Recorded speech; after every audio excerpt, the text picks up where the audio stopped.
우리가 살면서 흔히 많이 듣는 이야기 중에 하나가 보이는 게 다가 아니다라고 하는 말입니다.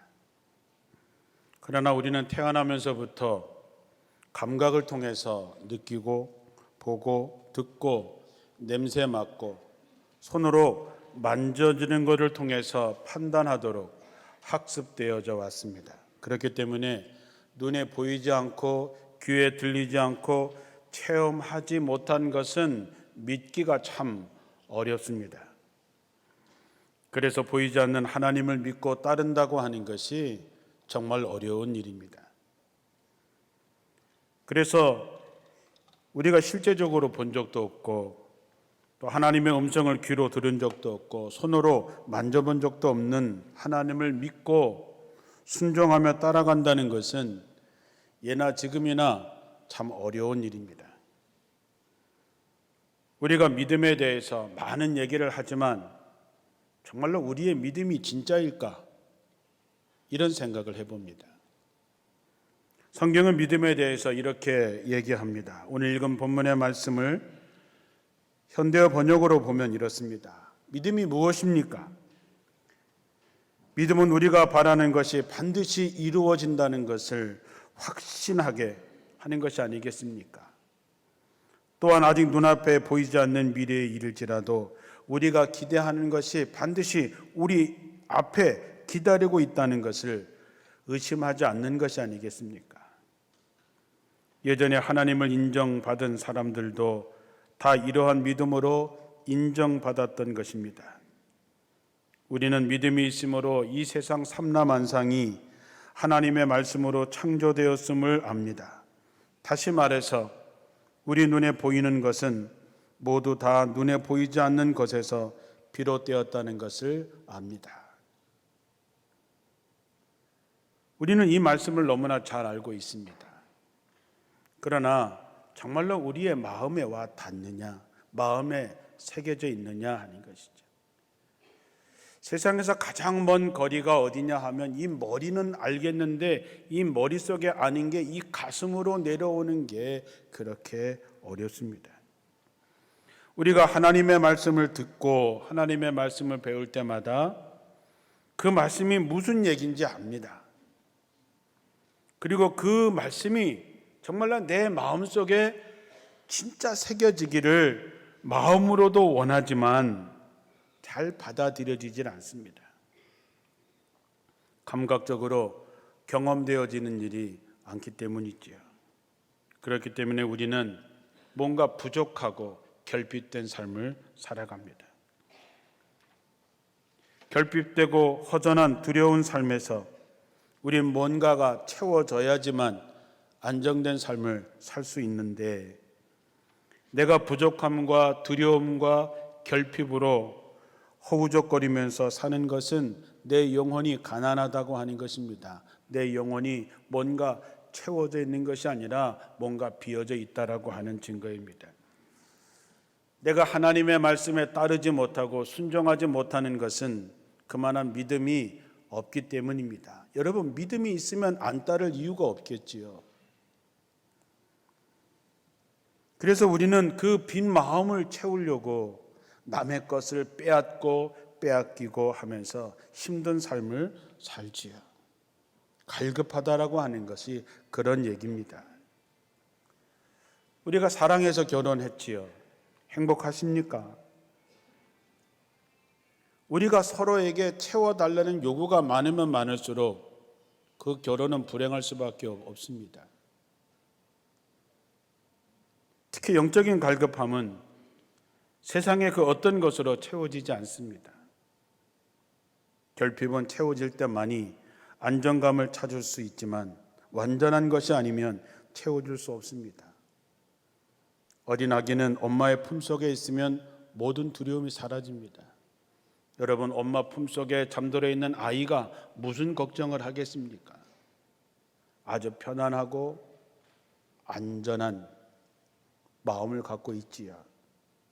믿음이 그런 것입니다. 우리에게 부족한 분이 없는 분으로부터 채워지지 않으면 사람은 부족함에 시달릴 수밖에 없습니다. 그러나 부족함이 없는 하나님의 품속에 있으면 우리에게는 부족함도 두려움도 사라져버립니다. 다윗은 아주 힘들고 어려운 인생의 어둠 속을 헤맬 때 그는 시편 23편을 지읍니다. 여호와는 나의 목자시니 내게 부족함이 없으리로다.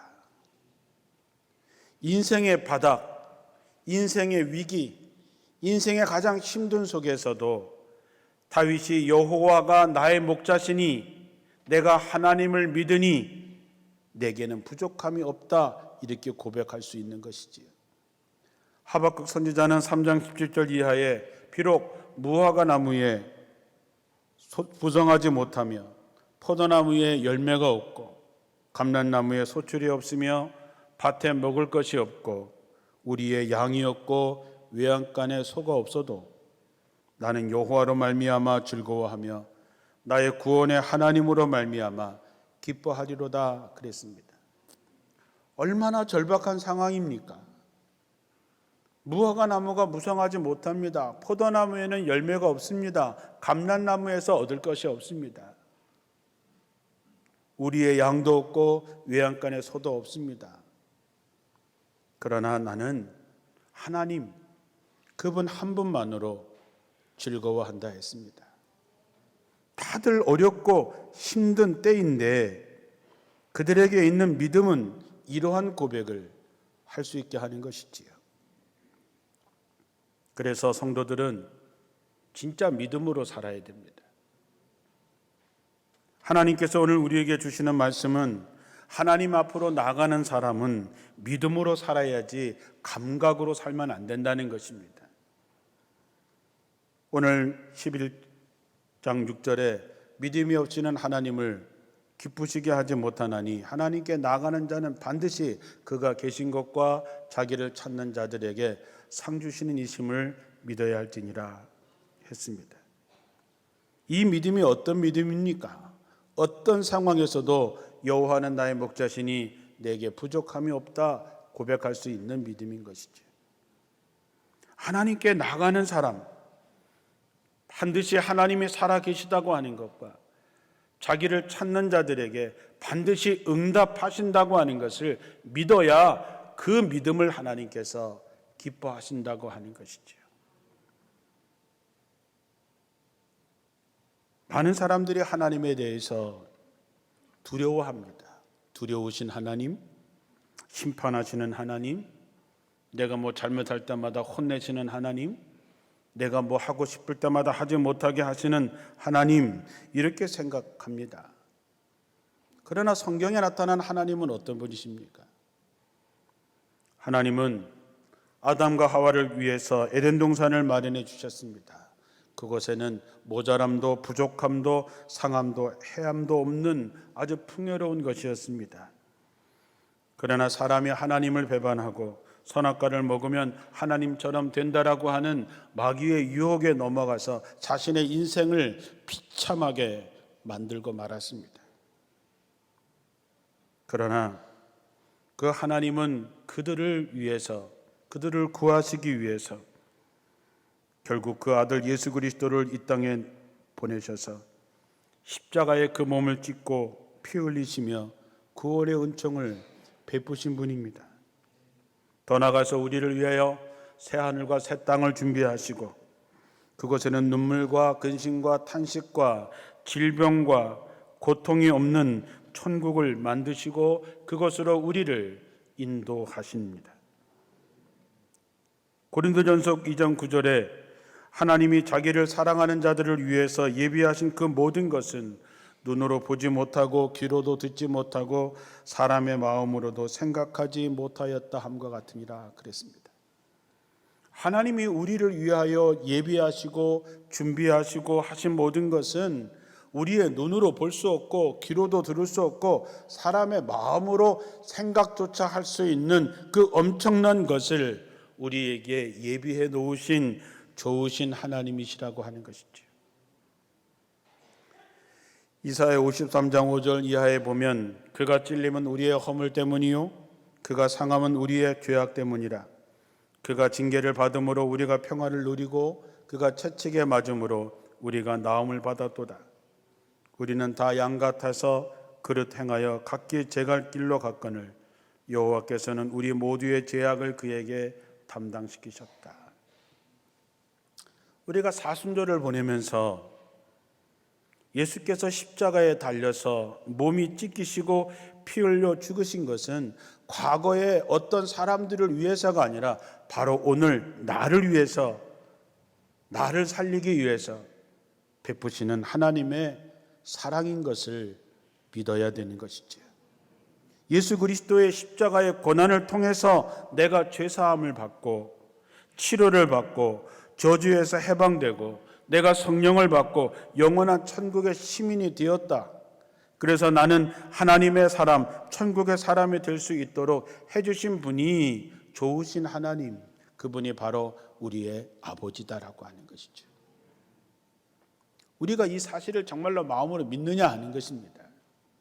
그렇게는 알고는 있지만 정말 내 마음에 하나님이 그런 하나님이시기에 나는 염려할 것이 없다.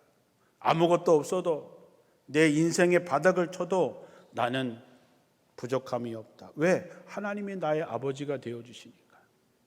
하나님이 사랑하는 자, 곧 뜻대로 부르심을 받은 모든 사람들에게는 모든 일이 합력하여 선을 이루신다고 했고, 구하는 자에게 좋은 것을 주시겠다고 했고, 구하는 자에게 성령을 주시기로 한 그분, 세상 끝날까지 너희와 함께 하겠다고 하는 그분이 내 아버지 되심을 믿는 그 믿음이 있어야 우리는 믿음의 다음 단계로 갈 수 있게 되는 것이죠. 여러분에게 이 믿음이 굳건하게 세워지기를 주님의 이름으로 축원합니다. 믿음으로 나가는 성도는, 믿음을 가진 사람은 담대해집니다. 마음의 불안과 공포에 사로잡혀 있는 사람은 아무것도 할 수 없습니다. 두려워하는 사람은 발을 내디딜 수 없습니다. 감각과 환경을 뛰어넘는 길은 믿음의 담대함을 갖는 것밖에 없습니다. 담대함은 하나님을 전적으로 의지하는 데서 생깁니다. 그 믿음 없이는 절대로 담대해질 수 없습니다. 아브라함의 나이가 75세일 때 하나님께서 그를 부르십니다. 그리고 담대한 결정을 하게 하십니다. 너는 너의 고향과 친척과 아버지의 집을 떠나 내가 내게 보여줄 땅으로 가라. 그러면 내가 너로 큰 민족을 이루고 내게 복을 주어 네 이름을 창대하게 하리니 너는 복이 될지니라. 뜬금없는 하나님의 부르심에 아브라함은 곧 길을 떠납니다. 자기 고향을 떠나고 생업을 버리고 아내와 함께 담대하게 길을 떠납니다. 그런데 히브리서 11장 8절에 보면 믿음으로 아브라함은 부르심을 받았을 때에 순종하여 장래의 기업으로 받을 땅으로 나갈새 갈 바를 알지 못했다 그랬습니다. 얼마나 대단한 것입니까? 지금이 아니라 그 옛날에 고향을 떠난다고 하는 것은 죽을 각오를 하지 않고서는 떠날 수 없는데, 떠나긴 떠났는데 갈 바를 알지 못하고 그것이 어딘지도 모르는 상태에서 그는 하나님을 믿기에 그 길을 떠난 것이고, 아브라함은 하나님의 복이 된 것이지요. 모세 나이 80에 하나님의 부르심을 받았습니다. 모세가 미디안으로 도망쳐서 양을 칠 때에 하나님의 사자가 떨기나무 불꽃 가운데서 모세에게 말씀하십니다. 이스라엘 백성들을 애굽에서 인도해 내라고 하는 것입니다. 애굽이 어떤 나라입니까? 자기가 살인을 하고 도망쳤던 곳입니다. 그런데 그곳으로 돌아가서 100만이 넘는 이스라엘 백성들을 이끌고 떠나라고 하는 것입니다. 애굽은 당시에 세계의 최고의 대국이었습니다. 그런 나라의 왕 앞에 가서 적어도 100만이 넘는 노예들을 데리고 나가겠다고 하면 과연 내보내 줄까? 430년 동안이나 애굽에 종살이하고 있던 노예 생활을 하는 그들을 과연 풀어줄 수 있을까? 그냥 목이 달아날 상황이라는 그런 상황이지만 모세는 그 말씀에 순종합니다. 당시에 모세가 뭐 대단한 사람이었습니까? 지팡이 하나밖에 없는 노인이었습니다. 그것도 처가살이하는 노인에 불과한 사람이었습니다. 그러나 그는 모세가 하나님의 요구에 응답하고 바로 앞에 나가서 이스라엘 백성들을 데리고 나갈 것을 담대하게 요청하고 결국 그 모세의 결단 때문에 하나님은 모세를 이용해서 이스라엘에서 430년 동안이나 종살이하던 그들을 이끌어 가나안에 가게 합니다. 우리가 잘 아는 다니엘과 세 친구의 이야기도 있습니다. 사드락과 메삭과 아벳느고 이 지역, 당시의 왕이 우상을 만들어서 모든 사람들은 우상 앞에 절하게 합니다. 만약에 우상 앞에 절하지 않게 되면 풀무불에 던지게 됩니다. 그런데 그들은 담대하게 타협하지 않고 왕 앞에 이렇게 얘기합니다. 다니엘 3장 17절 이하에 보면 왕이여, 우리가 섬기는 하나님이 계시다면 우리를 맹렬히 타는 풀무불 가운데서 능히 건져내시겠고 왕의 손에서도 우리를 건지실 것입니다. 그렇게 하지 아니하실지라도 왕이여, 우리가 왕의 신들을 섬기지 아니하고 왕이 세우신 금 신상에게 절하지도 아니할 줄 아옵소서. 얼마나 담대한 고백입니까? 결론이 어떻게 되었는지 우리는 잘 압니다. 그들은 뜨거운 풀무불에 던지움을 받았지만 하나님께서 함께 하셔서 그 불꽃 가운데서 보호받을 수 있었습니다. 또 담대한 사람 다윗도 있습니다. 당시에 사울 왕은 하나님이 세우신 왕입니다. 이스라엘의 군대는 하나님의 군대입니다. 그럼에도 불구하고 그들은 골리앗 앞에서 그 담대함을 잃어버렸습니다. 믿음을 잃어버렸다는 것이지요. 현실의 벽 앞에서 좌절한 것이지요. 그러나 소년 다윗은 강하고 담대하게 물맷돌 5개를 가지고 골리앗 대장군 앞에 서서 이렇게 외칩니다. 너는 칼과 창과 단창으로 내게 나아오거니와 나는 만군의 여호와의 이름 곧 네가 모욕하는 이스라엘의 군대의 하나님의 이름으로 내게 나아가노라. 그 결론이 어떻게 됐는지는 우리는 또 잘 압니다. 물맷돌로 골리앗을 물리쳤던 것이죠. 이 모든 것이 담대한 믿음이 있었기 때문에 하나님께서는 그들을 통해서 하나님의 역사를 이루신 것이죠. 성경의 위대한 믿음의 사람들은 이렇게 담대한 믿음의 실천을 행한 사람들입니다. 믿음은 이런 담대함, 이런 도전하는 행함이 있어야 그의 믿음이 확증되는 것이지요. 지난 목회의 여정 속에서도 눈에 보이지 않고 귀에 들리지 않아도 손에 잡히는 것이 없어도 믿음을 가지고 강하게 담대하게 하나님을 믿고 나갔을 때 항상 하나님께서는 큰 역사로 응답하셨음을 고백합니다. 하나님을 믿고 난 후에 여러분이 정말로 하나님을 믿는다면 두려워하지 말고 담대하게 그 말씀을 따라서 실천하면서 하나님이 베푸시는 기적을 경험하는, 그래서 여러분의 믿음을 확증하는 여러분들이 되시기를 축원합니다. 마지막으로 성도는 믿음을 가지고 약속의 말씀이 이룰 때까지 인내할 줄 알아야 됩니다. 성경은 우리에게 인내가 필요한 것은 하나님의 약속이 이루어질 수 있게 하기 위해서라 그랬습니다. 하나님의 때를 기다리라고 하는 것입니다. 그런데 그게 참 어렵습니다. 내가 계산해 놓고 내가 정해 놓고 그렇게 되지 않는다고 안달하는 것이 우리들이지만 선하신 하나님은 때가 되면 그 일을 반드시 이루신다고 하셨습니다. 우리가 농사를 지을 때에 이른 봄에 씨를 뿌리고 더운 여름에 김을 메고 그리고 벌레를 잡고 잘 정성을 들여서 해줘야지 가을에 추수를 하게 됩니다. 아무리 급해도 봄에 심어놓고 여름에 먹을 수는 없습니다. 우리가 하나님의 약속을 받고도 인내하지 못해서, 참지 못해서 그 약속을 성취하지 못한 일들이 얼마나 많은지 모릅니다. 안타까운 일이지만 믿음의 조상이라고 하는 아브라함도 큰 실수를 하게 됩니다. 하나님께서 75세 된 아브라함에게 자식을 주시겠다고 하셨습니다. 그래서 아브라함이 믿음을 가지고 10년을 기다렸습니다. 많이 기다렸지요. 10년이면 많이 기다렸죠. 그러나 아이가 생기지 않았습니다. 그들의 인내에 한계가 온 거지요. 그래서 하나님의 방법이 아닌 인간의 방법으로 몸종 하갈에게서 이스마엘을 얻게 됩니다. 그런데 하나님의 약속은 25년이 지난 100세에 이삭을 얻게 되죠. 이삭은 하나님의 약속의 성취고 이스마엘은 인간적인 방법으로 얻은 아들일 뿐입니다.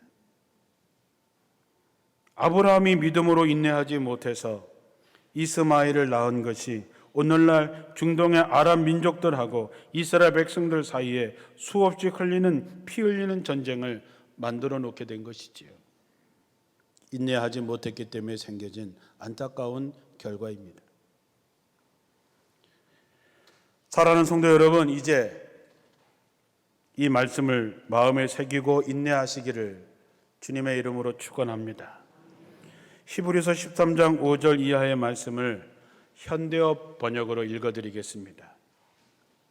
돈에 매이지 말고 지금 가지고 있는 것으로 만족해 하십시오.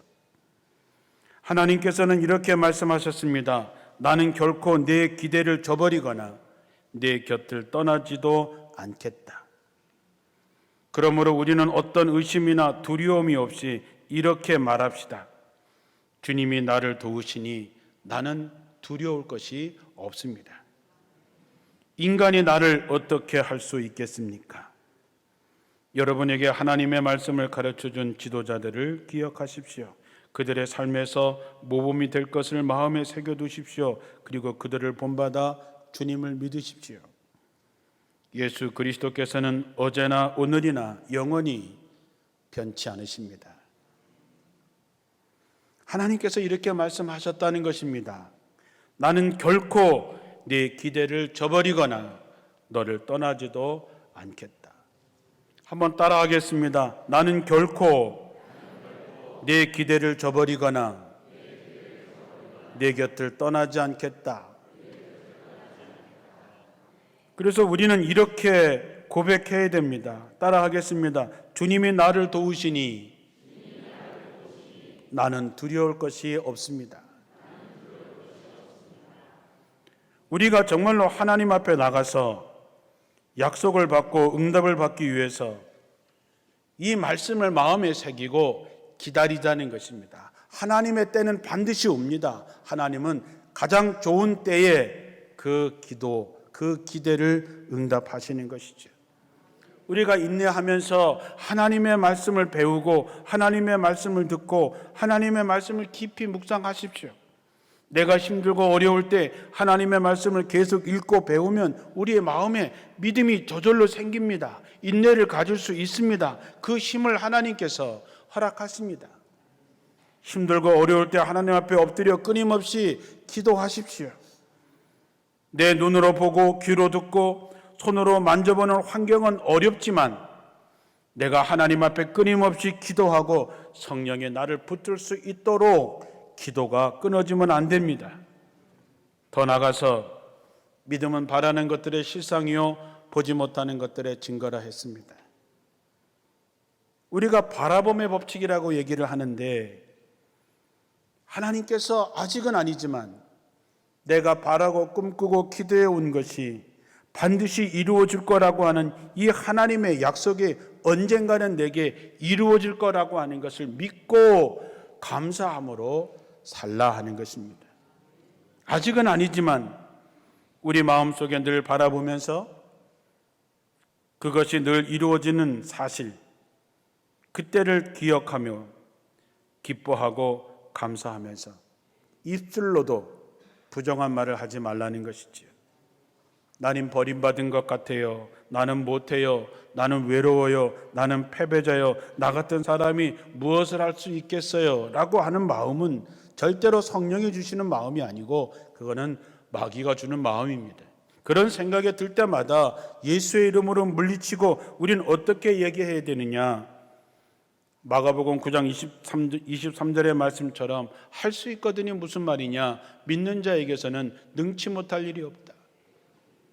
빌립보서 4장 10절에 나오는 말씀처럼 내게 능력 주시는 자 안에서 내가 모든 것을 할 수 있다. 힘들고 어려우십니까? 로마서 8장 28절에 나오는 말씀처럼 하나님을 사랑하는 자, 곧 그 뜻대로 부르심을 입은 자들에게는 모든 것이 합력하여 선을 이루신다 했습니다. 이 세 말씀을 여러분들의 마음속에 새기시고 믿으시고 용기를 가지시고 인내하시기를 축원합니다. 인내와 연단은 쌓일수록 우리의 믿음의 길을 더욱 굳건하게 하고 주님과 동행하는 길을 즐겁게 합니다. 그러므로 성도 여러분, 여러분의 믿음이 정말 굳건하게 세워지기를 축원합니다. 그 믿음으로 담대하게 하나님의 뜻을 따라가고 순종하시기를 바랍니다. 그 가운데 하나님의 역사들이 나타나서 여러분의 영혼이 잘 되고 범사가 잘 되고 육신이 강건한 하나님의 은혜를 체험하는 여러분들이 되시기를 주님의 이름으로 축원합니다. 기도하겠습니다.